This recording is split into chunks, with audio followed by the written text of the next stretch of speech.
सभी को नमस्कार। मैं विमल कुमार यादव, सहायक आचार्य राजनीति विज्ञान, राजकीय स्नातकोत्तर महाविद्यालय बहरोड के यूट्यूब चैनल में आप सभी का स्वागत करता हूं। आज हमारी चर्चा का जो टॉपिक है वो है सुप्रीम कोर्ट, कि सुप्रीम कोर्ट का गठन कैसे होता है, सुप्रीम कोर्ट कहाँ स्थित है, इसकी नियुक्ति कैसे होती है सुप्रीम कोर्ट जजेज़ की, और सुप्रीम कोर्ट जज बनने के लिए क्या योग्यताएँ हैं। ये जो सब हैं, ये जो टॉपिक है, ये बीए सेकेंड ईयर और एमए फाइनल में एक पुस्तक चलती है, भारतीय शासन एवं राजनीति, उसके पाठ्यक्रम का हिस्सा तो है ही। इसके अलावा जो विद्यार्थी विभिन्न प्रतियोगी परीक्षाओं की तैयारी करते हैं, army, air force, navy, Rajasthan police, Delhi police, SSC, UPSC, RPSC के जो एग्ज़ाम्स की तैयारी कर रहे हैं, उन सब के लिए बेहद उपयोगी है। तो आइए चर्चा करते हैं सुप्रीम कोर्ट के बारे में। दरअसल हमारे यहाँ सरकार के 3 अंग होते हैं, कार्यपालिका, व्यवस्थापिका और न्यायपालिका। जो तीसरा स्तंभ है वो न्यायपालिका है। हमारे यहाँ पर संघात्मक शासन प्रणाली को अपनाया गया है, लेकिन संघात्मक शासन प्रणाली जैसे अमेरिका में क्या होता है, दोहरी न्याय प्रणाली है। अमेरिका के अंदर राज्यों के अलग न्यायालय हैं और संघ का अलग न्यायालय है, लेकिन भारत में दोहरी न्याय प्रणाली नहीं है, बल्कि एक एकीकृत न्यायिक प्रणाली को अपनाया गया है, एक इंटीग्रेटेड जुडिशियल सिस्टम को अपनाया गया है। एकीकृत से मतलब क्या है, जैसे क्या होता है, जहाँ दोहरी न्याय प्रणाली होती है, जैसे अमेरिका में, वहाँ संघीय न्यायालय संघ के कानून को लागू करता है और राज्यों के न्यायालय राज्य के कानून को लागू करते हैं। लेकिन भारत में एकीकृत न्याय प्रणाली है। इसमें ऐसा नहीं है कि राज्यों के कानून को कोई अलग लागू करता है और केंद्र के कानून को कोई अलग लागू करता है, बल्कि केंद्र और राज्य दोनों के कानूनों को लागू करने की जिम्मेदारी संपूर्ण न्यायपालिका है। सर्वोच्च न्यायालय और उच्च न्यायालय केंद्र के साथ साथ राज्यों के कानूनों को भी लागू करते हैं, कानूनों की व्याख्या करते हैं, उनके आधार पर न्याय देते हैं। तो कहने का मेरा मतलब ये है कि इंटीग्रेटेड सिस्टम है, ये एक शंकुकार आकार में है, जिसमें सबसे ऊपर जो है सर्वोच्च न्यायालय है, उसके नीचे उच्च न्यायालय है, उच्च न्यायालय के नीचे जिला और सत्र न्यायालय है। जिला न्यायालय तब बोलते हैं जब सिविल न्याय, वो जिला और सत्र न्यायाधीश एक ही होता है, जब वह सिविल मामलों की सुनवाई करता है तो उसे जिला न्यायाधीश बोल देते हैं, जब आपराधिक मामलों की सुनवाई करता है तो उसे सत्र न्यायाधीश बोल देते हैं। अब जिला और सत्र न्यायाधीश के नीचे भी अलग अलग सिविल मामलों के लिए सिविल जज होते हैं, आपराधिक मामलों के लिए जुडिशियल मजिस्ट्रेट होते हैं। ठीक है, सिविल मामलों वाले मजिस्ट्रेट को मुंसिफ मजिस्ट्रेट भी बोल देते हैं और सिविल जज भी बोल देते हैं, और आपराधिक मामलों वाले मजिस्ट्रेट को न्यायिक मजिस्ट्रेट भी बोलते हैं। न्यायिक मजिस्ट्रेटों का जो प्रमुख होता है उसे chief just judicial magistrate CJM कह दिया जाता है। कहते हैं ना, सीजेएम कोर्ट में गया है मामला। ये अलग अलग नामों से जाने जाते हैं, कई बार नीचे के लेवल पर भी होते हैं, जिन्हें न्याय पंचायत, पंचायत अदालत या ग्राम कचहरी भी कहते हैं। उत्तर प्रदेश पहला राज्य था जिसने न्याय पंचायत के कंसेप्ट को सबसे पहले लागू किया था। अलग अलग कुछ राज्यों के अंदर न्याय पंचायत है, कुछ में नहीं है, ये छोटे मामलों की सुनवाई करती है। ये हमारे यहाँ इस स्लाइड के अंदर आप देखिए कि न्यायपालिका का संगठन दिया गया है, जिसमें सबसे ऊपर सर्वोच्च न्यायालय है, उसके नीचे उच्च न्यायालय है, उसके नीचे जिला और सत्र न्यायालय है। जिला और सत्र न्यायालय हर जिले में एक है। उच्च न्यायालय पूरे देश में 24 हैं।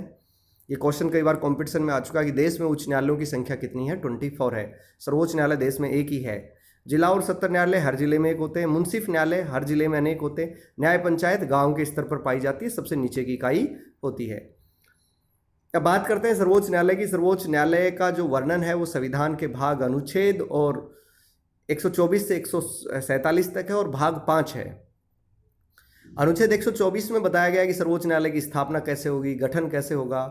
अनुच्छेद 126 में कार्यकारी मुख्य न्यायाधीश की नियुक्ति का प्रावधान, 127 में तदर्थ न्यायाधीश है, 129 में उच्चतम न्यायालय को अभिलेख न्यायालय घोषित किया गया है। उच्चतम न्यायालय के स्थान का वर्णन अनुच्छेद 130 में किया गया है। उच्च न्यायालय की शक्तियों की बात करें तो आरंभिक जो अधिकारिता है वो अनुच्छेद 131 में है। विशेष इजाज़त से अपील, जिसको एसएलपी बोलते हैं, वो 136 में है। न्यायिक अपने निर्णयों को पुनर्लोकित करने की जो शक्ति है सर्वोच्च न्यायालय की, वो अनुच्छेद 137 में है। अनुच्छेद 141 के तहत उच्चतम न्यायालय द्वारा घोषित जो कानून है वो सभी न्यायालयों पर समान रूप से लागू होते हैं। अनुच्छेद 143 में सर्वोच्च न्यायालय का परामर्शदात्री क्षेत्राधिकार है। अनुच्छेद 145 में बताया गया है कि राष्ट्रपति की अनुमति से उच्चतम न्यायालय की पद्धति और प्रक्रिया को विनियमित कर सकता है। अनुच्छेद 146 के तहत उच्चतम न्यायालय के अधिकारियों और सेवकों की नियुक्ति का प्रावधान किया गया है। अब सर्वोच्च न्यायालय के गठन के बारे में जो प्रावधान है वो अनुच्छेद 124 में दिया गया है। अनुच्छेद 124 में कहा गया है कि मूल संविधान में सर्वोच्च न्यायालय के लिए एक मुख्य न्यायाधीश और 7 अन्य न्यायाधीश थे। आपको ये याद रखना है, कॉम्पिटिशन में कई बार पूछा गया है कि मूल संविधान में न्यायाधीशों की संख्या कितनी नियत की गई थी, तो उसमें आपको याद रखना है 7+1। 7 न्यायाधीश और 1 मुख्य न्यायाधीश, यानी टोटल 8 की गई थी। लेकिन न्यायाधीशों की संख्या, उनकी सेवा शर्तें, उनका वेतन, उनका क्षेत्राधिकार निश्चित करने का अधिकार संसद को दिया गया था। और संसद ने 1956 में एक कानून बनाया, सर्वोच्च न्यायालय न्यायाधीशों की संख्या अधिनियम 1956। उसमें न्यायाधीशों की संख्या बढ़ाकर 7 से 10 कर दी गई। फिर 1960 में 13, 1978 में 17, 1986 में 25, 25 प्लस 1 कर दी गई। 2008 में उच्चतम न्यायालय के न्यायाधीशों की संख्या बढ़ाकर 25 से 30 कर दी गई, जिसमें मुख्य न्यायाधीश शामिल नहीं था। यानी 2008 में न्यायाधीशों की संख्या बढ़ाकर 31 कर दी गई। लेकिन एक चीज़ जो बच्चों आपको ध्यान रखनी है कि 2019 में न्यायाधीशों की संख्या में फिर वृद्धि की गई है और फिलहाल 33 प्लस 1 यानी 33 अन्य न्यायाधीश और 1 मुख्य न्यायाधीश, टोटल 34 न्यायाधीश सर्वोच्च न्यायालय में वर्तमान में 2020 में हैं। ये संख्या में बढ़ोतरी जो है 33 प्लस 1 यानी 34 जो है वो 2019 में की गई है, 2019 में की गई है। सर्वोच्च न्यायालय के स्थान की यदि हम बात करें तो सर्वोच्च न्यायालय दिल्ली में स्थित है। लेकिन यदि राष्ट्रपति अनुमति दे दे तो मुख्य न्यायाधीश सर्वोच्च न्यायालय की बैठकों का आयोजन अन्य स्थान पर भी कर सकता है। अभी तक हैदराबाद और श्रीनगर में ऐसी बैठकें बुलाई जा चुकी हैं। ये कॉम्पिटिशन में कई बार पूछा गया है कि दिल्ली के अलावा कहाँ पर बैठकें अभी तक बुलाई जा चुकी हैं, तो आपको ध्यान रखना है हैदराबाद और श्रीनगर। न्यायाधीशों की योग्यता की यदि हम बात करें तो अनुच्छेद 124(3) में न्यायाधीशों की योग्यताओं का वर्णन किया गया है। उसमें बताया गया है कि भारत का नागरिक हो तथा एक या एक से अधिक उच्च न्यायालयों में कम से कम 5 वर्ष तक न्यायाधीश के रूप में काम कर चुका हो। जिला और सत्र न्यायालय में नहीं, हाई कोर्ट में, एक कोर्ट में हो या एक से अधिक कोर्ट हाई कोर्ट्स में कम से कम 5 साल तक जज रह चुका हो, अथवा एक या एक से अधिक हाई कोर्ट्स में उच्च न्यायालयों में कम से कम 10 वर्ष तक वकालत कर चुका हो, अथवा राष्ट्रपति की राय में एक पारंगत विधिवेता हो। यानी भारत का नागरिक तो होगा ही होगा। इसके अलावा इन तीनों शर्तों में से कोई एक पूरी करता हो कि 5 साल सुप्रीम किसी हाई कोर्ट के अंदर जजेज रहा हो, 10 साल तक हाई कोर्ट्स में वकालत कर चुका हो, या राष्ट्रपति की राय में ऐसा हो जैसे कोई लॉ का प्रोफेसर है, कानून पढ़ाता है, राष्ट्रपति को लगता है इसे कानून की बहुत बारीक जानकारी है, तो उसे भी जो है सर्वोच्च न्यायालय का न्यायाधीश बनाया जा सकता है। हालांकि आज तक किसी विधि में पारंगत व्यक्ति को, किसी प्रोफेसर को जो है न्यायाधीश नहीं बनाया गया है। ज़्यादातर वकील कोटे से आते हैं और या फिर सुप्रीम कोर्ट के हाई कोर्ट के जजेज आते हैं। मुख्य न्यायाधीश की नियुक्ति कैसे होती है? दरअसल अनुच्छेद 124 में केवल ये मेंशन था कि राष्ट्रपति मुख्य न्यायाधीश की नियुक्ति करेगा तथा मुख्य न्यायाधीश के परामर्श से अन्य न्यायाधीशों की नियुक्ति करेगा। अब मुख्य न्यायाधीश की नियुक्ति के बारे में कोई पृथक से व्यवस्था संविधान में नहीं थी, तो ये माना गया कि राष्ट्रपति मुख्य न्यायाधीश उसी को नियुक्त करेगा जो सबसे वरिष्ठ हो, जो सीनियर मोस्ट हो। और 1973 तक सबसे सीनियर मोस्ट को ही मुख्य न्यायाधीश बनाया जाता रहा। लेकिन जब 24 अप्रैल 1973 को केशवानंद भारती बनाम केरलवाद में 13 न्यायाधीशों की आज तक की जो सबसे बड़ी संवैधानिक पीठ गठित हुई थी, वो केशवानंद भारती बनाम केरलवाद में हुई थी। जब 13 न्यायाधीशों की पीठ ने केशवानंद भारतीवाद में सरकार के विरुद्ध फैसला दिया और मूल ढांचे की अवधारणा दी, तो उससे इंदिरा गांधी जो तत्कालीन प्रधानमंत्री थी वो नाराज हो गई और उन्होंने राष्ट्रपति को ये सुझाव दिया कि वो 3 जो वरिष्ठ न्यायाधीश थे उस समय, उनकी वरिष्ठता का अतिक्रमण करके अजीत नाथ रे को मुख्य न्यायाधीश पद पर नियुक्त कर दे। तो उस समय सेलट, हेगड़े और ग्रोवर, इन तीनों की सीनियरिटी को दरकिनार करके अजीत नाथ रे जो चौथे नंबर पे थे सीनियरिटी पे, उनको मुख्य न्यायाधीश नियुक्त करने की घोषणा की गई, जिसके परिणाम स्वरूप जो तीनों सीनियर मोस्ट जज थे उन्होंने इस्तीफा दे दिया। तो ये एक विवाद खड़ा हो गया कि भाई वरिष्ठतम होना चाहिए मुख्य न्यायाधीश, यहाँ तो जूनियर को नियुक्त कर दिया गया। उसके बाद फिर ये बात दोहराई गई 1977 में भी हुआ कि AR खन्ना जो थे वो सीनियर थे, लेकिन उनको न बना के MU बेग जो थे उनको भारत का मुख्य न्यायाधीश नियुक्त किया गया। तो ये विवाद खड़ा हो गया कि इसमें वरिष्ठता के नियम का पालन नहीं किया जा रहा, क्योंकि संविधान में तो ऐसा कुछ वर्णित नहीं है कि राष्ट्रपति सबसे सीनियर जो होगा, जो सीनियर मोस्ट होगा, उसी को मुख्य न्यायाधीश के रूप में नियुक्त करेगा। ऐसा कोई वर्णन वहाँ पर नहीं था। तो फिर कोर्ट में मामला चला गया। कोर्ट में 1993 में सुप्रीम कोर्ट ने फैसला दिया कि राष्ट्रपति सबसे वरिष्ठतम न्यायाधीश को ही मुख्य न्यायाधीश के पद पर नियुक्त करेगा। इसको केस को बोलते हैं supreme court advocates on record association versus government of India 1993 case. तो ये बात तो हो गई कि मुख्य न्यायाधीश कौन बनता है। फिलहाल जो सर्वोच्च न्यायालय में जो सबसे सीनियर मोस्ट न्यायाधीश होता है वही मुख्य न्यायाधीश बनता है। अन्य न्यायाधीशों की नियुक्ति की यदि हम बात करें तो अन्य न्यायाधीशों की जो नियुक्ति है उसके बारे में ये प्रावधान किया गया था कि अन्य न्यायाधीशों की नियुक्ति के बारे में यह प्रावधान किया गया था कि मुख्य न्यायाधीश के परामर्श से राष्ट्रपति अन्य न्यायाधीशों की नियुक्ति करेगा।